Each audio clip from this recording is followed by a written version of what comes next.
Aujourd'hui, dans Grizzly Media, je retourne dans le monde du théâtre avec quelqu'un qui est là-dedans depuis quand même une vingtaine d'années. Il est également chroniqueur culturel du côté de la radio de Sainte-Marie. C'est Marco Côté qui est avec moi. Salut Marco, ça va bien? Ça va très bien. Marco, la première question, regarde, c'est comme une pièce de théâtre, il faut mettre un peu la table. Le théâtre, comment c'est arrivé dans ta vie? Oh boy, le théâtre est arrivé très tôt dans ma vie quand même. Moi, j'ai travaillé avec un monsieur qui s'appelait Guy Boutin à l'époque. Je finissais mon secondaire et puis lui montait des productions un peu avec les étudiants. Mais à ce moment-là, moi, je travaillais plus dans l'ombre. J'étais technicien parce que j'étais tellement timide à l'école. Je voyais vraiment pas ma place sur un stage. Mais j'aimais cet univers-là, j'aimais cet environnement-là. Et puis, c'est comme ça, pendant quelques années, j'ai été vraiment là un technicien. Je faisais jouer des trames sonores, je montais des éclairages, je montais des décors. Mais je voulais faire autre chose dans ce milieu-là. Et puis, un bon jour, j'arrivais presque à 25 ans. Je faisais presque plus de théâtre. J'étais gérant dans un magasin de musique. J'ai tout vendu ce que j'avais, j'ai quitté, j'ai dit, faut que je trouve vraiment ce que je veux faire dans la vie. Et puis, pendant mon périple, pendant mon voyage, je me suis mis à écrire. Je me suis mis à écrire Les Vrais Mâles. Puis, quand je suis revenu, on a monté le show.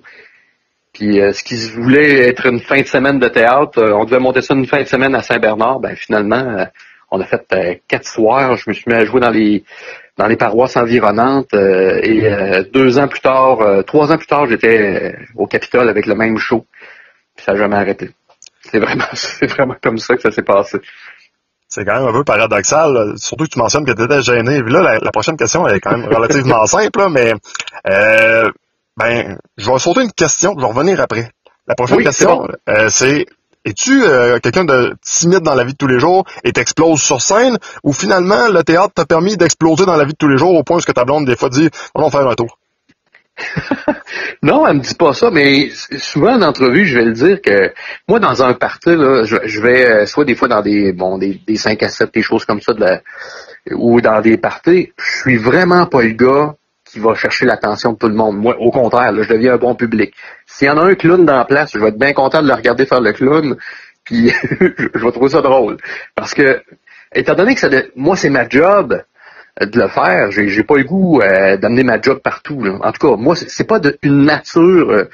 Ma blonde, elle te dirait quand même que j'ai des moments très drôles. Quand je suis tout seul avec, là, je vais faire le clown avec pour la faire rire, elle devient mon public, là. Mais quand on est avec des gens, je suis le gars sincèrement, là, à la limite, peut-être plate, je suis bien discret, puis c'est moi qui deviens spectateur. C'est souvent, je pense qu'il y a beaucoup de gens comme ça dans ce milieu-là aussi, quand ça devient ta job, t'as plus besoin d'avoir autant d'attention après ça là, dans d'autres événements. Tu l'as mentionné tantôt, tu aimes écrire des textes, mais également les jouer. Ta préférence, c'est pourquoi? L'écriture. Si j'ai pris une pause d'ailleurs de jeu pendant 2 ans parce que je préférais me concentrer à la production puis à l'écriture. C'est vraiment ça, moi, qui me passionne beaucoup plus. De là, comme on peut voir, tu sais, mon côté très solitaire aussi. Moi, j'aime être dans mon bureau, inventer des univers, travailler. Je pars en vacances même, j'ai jamais de mon ordinateur pour écrire. Le jeu, c'est venu parce que, veux pas, mais je sais que ça fonctionne en plus. Je sais qu'étant donné que les gens me connaissent par la radio, par tout ce que j'ai fait, je sais que ça a un plus-value que sur une production. Je dis ça très humblement, là, mais je pense toujours business quand je joue. C'est vraiment, je vais jouer parce que je sais que ça peut être intéressant pour la production, parce qu'il y a des gens qui vont venir, parce qu'ils m'écoutent à la radio. Mais si demain matin on me dit tu choisis une affaire, ça va être l'écriture, c'est garanti, là. Les questions shotgun, le rôle que tu as joué et qui te ressemble le plus?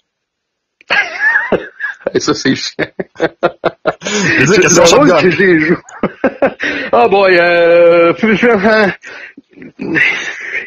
je suis même pas, je suis vraiment, là, tu m'as déstabilisé totalement.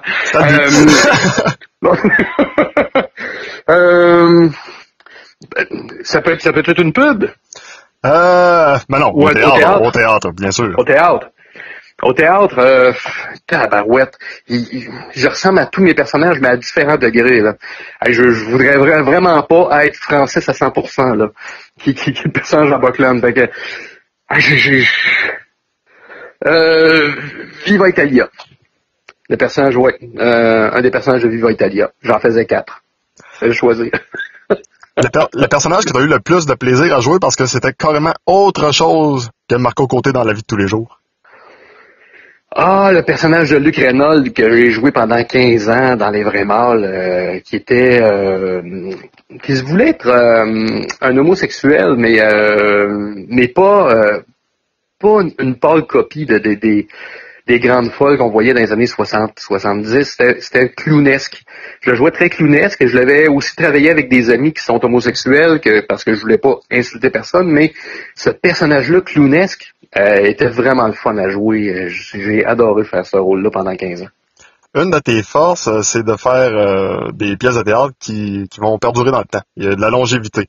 Oui. Ça a, j'imagine, un côté très flatteur parce que je veux pas les clients, c'est-à-dire le public, en redemandent année après année. Mais d'un autre côté, est-ce que pour toi, des fois, ça peut devenir un peu tannant? Parce que soit tu vas jouer le rôle pendant plusieurs années, soit tu es obligé de distribuer ton rôle à quelqu'un d'autre.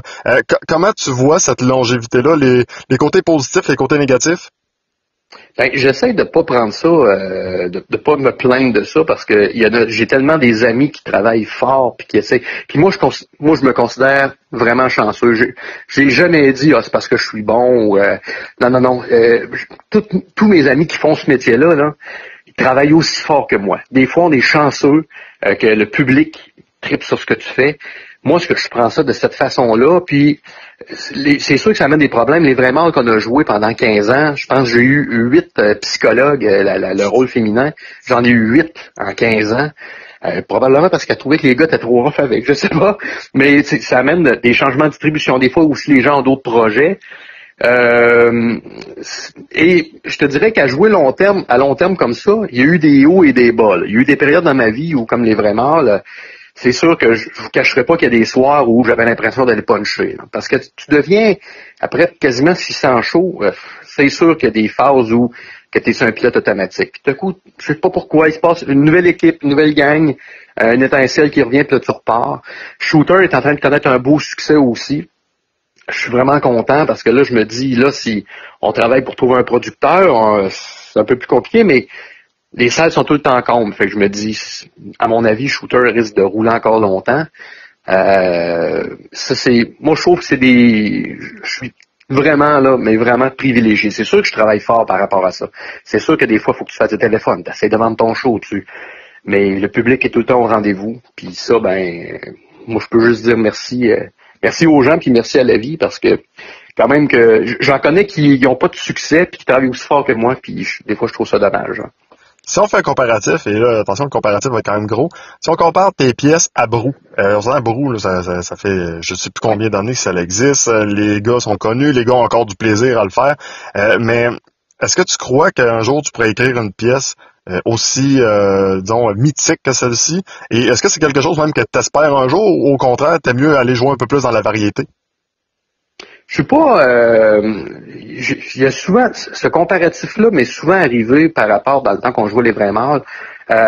Moi déjà là, d'avoir joué un show pendant 15 ans, j'en connais pas beaucoup qui ont fait ça, surtout que moi j'ai tout le temps, je suis allé en ville jusqu'en 2010. Quand je dis en ville, à Montréal, Québec, jusqu'en 2010, je jouais dans ces zones-là. Puis moi, j'étais pas heureux. Moi, je suis bien en région. Fait qu'étant donné que je m'entête à rester en région. C'est sûr que ça aide pas à perdurer non plus. Il n'y a pas un show que je pense que je vais rouler dans Beauce ou dans les environs de Beauce-Appalaches pendant 25 ans. Là. Je suis quand même assez réaliste. Déjà là, on a réussi à faire les vrais morts, mais parce qu'on est allé en ville. On est allé se promener Québec-Montréal. Mais moi, rendu là, je me dis, écoute, déjà là, tout ce que j'ai vécu les 20 dernières années, moi, je trouve ça déjà, là, moi, c'est beaucoup plus gros que ce que moi, je voulais au départ. Moi, je voulais jouer une fin de semaine au théâtre, là. Avoir une production à moi, voir ma face dans le Beauce Média. C'est vraiment, tu sais, ma pensée de petit gars, là, à l'époque, là, quand j'ai commencé à écrire, c'était ça. J'ai dit, moi, si j'ai un article, le fun dans le Beauce Média, qui ça dit que Marco Côté, il est drôle, je vais être content. Hey, moi, depuis ce temps-là, là, j'ai fait les télévisions, plein de shows de télé, j'ai fait plein de shows de radio. J'ai eu des entrevues avec plein de gens. Tu sais, c'est beaucoup plus gros que ce que moi je voulais au départ. Puis tant mieux. Donc moi, à partir de là, J'ai pas besoin de me dire j'aurais aimé ça écrire un bout, tout ça. Les vrais mâles, c'est ça. 15 ans, shooter, je sais pas qu'est-ce qui va arriver. Il y a des gens déjà qui m'abordent pour peut-être le traduire. Les vrais mâles, on est allé jusqu'à Paris quand même. On l'a joué à Paris, en France, tu sais, c'est quand même le fun, là. Là, shooter, il y a des gens qui me parlent pour de traduction. Je regarde tout ça. Puis on verra vers quoi que ça va s'en aller, mais moi, l'important, c'est d'être fier. Quand je vois que les gens apprécient ce que j'ai fait, je me dis, OK, j'ai bien misé, j'ai bien fait mon travail, puis que ça dure 1 an ou 10 ans, 15 ans, rendu là, ça m'appartient plus, sincèrement. Là. Je suis content si dès le départ, le produit il fonctionne. Tout à l'heure, tu parlais du public en région, là, celui que tu préfères. Les Beaucerons, là, on est-tu vraiment meilleur que les autres comme public? Ou mettons, est-ce qu'on se caresse le poil qu'on se dit, crème, on est meilleur? Ou finalement, on peut se couper un petit peu de touffe puis ça va être correct? Ben, moi je dirais, sincèrement, je pensais que les publics étaient différents au niveau de comme avec les vrais morts, j'avais vraiment eu peur, moi, j'ai vraiment eu peur d'aller à Québec à l'époque. Puis on s'est retrouvé au Capitole en 2002. Puis je me suis rendu compte qu'une joke, une bonne joke, elle va être drôle partout. Il y a des affaires, des fois, les vrais morts à Paris, sincèrement, là, moi j'ai dit, ils vont rien comprendre, parce que moi, c'est des gens là-bas qui ont voulu présenter le show. Ils gardaient le texte intégral, en joual, tout ça, mais c'était monté par des Parisiens. Puis je suis allé voir le show, puis moi, je regardais ça, puis j'écoutais le monde rire, mais je me dis, ben voyons donc, ça fonctionne. C'est beau de voir ça, de voir que un gars, tu sais, là, je veux pas me comparer à Charlie Chaplin, mais même quand on écoute des vieux films de Chaplin aujourd'hui, même si on n'est pas dans le même contexte social, puis ben moi, je ris encore de Charlie Chaplin, je regarde ça, puis je me dis, c'était donc ben un génie, c'est bon.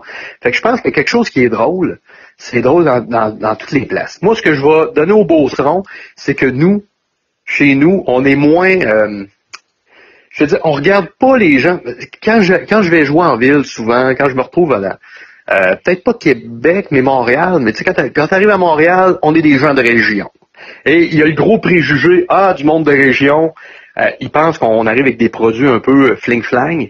Puis là, ils voient le show, puis là, ils partent à rire, puis ils disent « Hey, c'est donc ben bon! » Et là, ils nous disent « Ça devrait être un produit montréalais. » J'ai un peu de misère avec ce côté-là. Mais tu vois, les Beaucerons pensent pas de même. On est plus fiers quand quelqu'un de chez nous, ça fonctionne bien, un peu comme au Saguenay.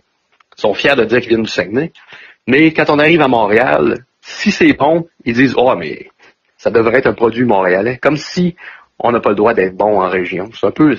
Mais sinon, au niveau des publics, là, je te dirais, c'est fort partout. Je dirais que les gens sont...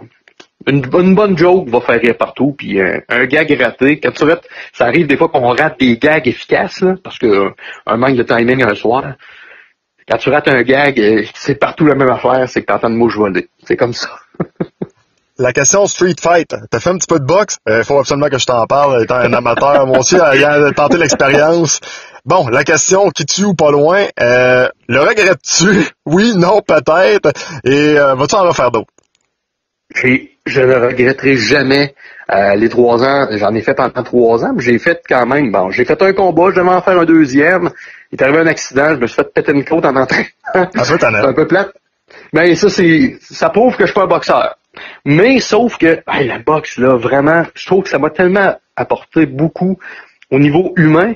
Je te dirais, même quand je négocie des contrats, quand je me retrouve en entrevue, quand j'ai des choses vraiment à dealer d'homme à homme, ben je fight. Je fight évidemment en image, mais je vais être capable maintenant de fighter ce qu'avant j'étais pas capable de faire. La boxe m'a apporté ça. Moi je dirais là, des fois si vous avez un enfant timide, je sais pas que c'est bon pour tout le monde d'apprendre. Puis c'est pas juste de donner des coups de poing d'en face, mais si t'en as fait, tu sais c'est quoi. Oui. T'apprends tellement le respect de l'autre et t'apprends, c'est ça, je trouve que ça apporte beaucoup sur le côté humain, la boxe. Vraiment, là. Puis, j'étais le premier à avoir un préjugé, à penser que la boxe, c'était juste des grosses brutes qui se donnent des coups de poing en face, qui ont juste besoin de défaire quelqu'un. Et là, tu apprends tout l'aspect technique, toute la logique, et tu apprends surtout à respecter ton adversaire. Puis c'est comme un combat, moi je trouve que c'est vraiment comme des échecs. Jouer aux échecs. Il y a quelque chose là-dedans où c'est stratégique. Et puis il faut toujours que tu aies dans la tête que ton adversaire peut te battre, puis il faut que tu sois plus stratégique que lui. La question suicide maintenant qui va te permettre de vendre tes 2 spectacles. On va commencer par Buckland. La question suicide, est-ce que Francis, ton personnage que tu joues, est le king des Bucks? Moi, je trouve que c'est un pleutre, Francis. C'est vraiment, c'est un triste personnage qui se pense vraiment pour un Buck et qui se prend pour un coq. Mais en fait, là, je pense que c'est ça. C'est vraiment un type. Ça serait tellement pas mon ami dans la vie, ce gars-là, là. Sincèrement, parce que c'est le genre qui a tout fait, il connaît tout, mais dans le fond de lui, on se rend vite compte que c'est un parfait imbécile. Donc, je te dirais, ouais, c'est pas mal ça, Francis, le personnage, là. Mais le King des Bucks, je pense que dans sa tête, c'est dans sa tête pas mal qu'il est le King des Bucks, mais moi, je pense qu'il est plus le King des abrutis, vu de l'extérieur. Et pour Shooter, la question est la suivante. Est-ce que les filles sont tellement belles dans la pièce que les madames ne devraient pas laisser leur chum y aller tout seul? Ben, moi, j'étais content parce que... suicide, ça va, là. Les messieurs sont les bienvenus. C'est un show pour les madames, beaucoup à cause des propos. Les messieurs viennent parce qu'ils sont attirés par l'affiche. Et ça, j'ai gagné des messieurs au théâtre depuis 2 ans, là. Ils viennent me le dire, en plus. Ils sont quand même assez honnêtes là-dessus. Mais j'ai des madames, ils viennent me dire, moi, je vais jamais au théâtre, je suis venu voir ce show-là parce que le poster m'attirait. Oui. C'est bon. Au moins, t'es dans la salle. C'est correct. Et après ça, quand ils ressortent, par exemple, il y a un autre point de vue, ils font, hey, c'est drôle, c'est le fun, ça peut être le fun du théâtre. Je suis content d'entendre ça. Parce que je me dis, je viens de gagner des gens, pas juste pour moi, je viens de gagner des gens pour le théâtre, en général, parce que ça se peut qu'ils retournent voir soit une pièce à moi, une pièce à quelqu'un d'autre. Il y a des madames qui sont venues avec des gangs de filles, puis qui m'ont dit, je pense que j'amènerai pas mon mari ici. Ah oui? Il y en a qui m'ont dit, ça, j'ai trouvé ça drôle. Mais plus à cause d'une certaine scène vers la finale que je vendrai pas le punch. Puis, mais qui est pas si osé que ça, mais disons qu'il y a des messieurs, peut-être, des messieurs qui manquent peut-être un peu de piquant dans la vie, ils trouvent ça bien cute, là, une certaine scène à la fin. Marco Côté, merci pour ton temps. On invite les gens soit à aller voir la pièce Buckland du côté de Saint-Frédéric, sinon Shooter qui est présenté à la Cache à Maxime les vendredis. Si on va avoir des billets, comment on fait? Pour Buckland, on finit dans le fond à la fin juillet. Si vous voulez des billets, l'idéal c'est d'appeler carrément au théâtre là, au 88-426-3436. Et puis, pour Shooter, on est là tous les vendredis jusqu'au début septembre. Et puis, c'est carrément d'aller sur peut-être le site, soit sur le site de la Cache ou en appelant au 387-5060. Marco Gauthier, un gros merci de nous avoir raconté ton parcours dans le monde du théâtre. Je sais que c'est pas terminé. Là. Dieu sait qu'il faut pas que ça soit terminé. Mais pour ceux qui viennent de te découvrir, ils vont dire c'est le fun, il nous le présente, sa carrière est finie. Non, le contraire, elle n'est pas finie, donc allez l'encourager.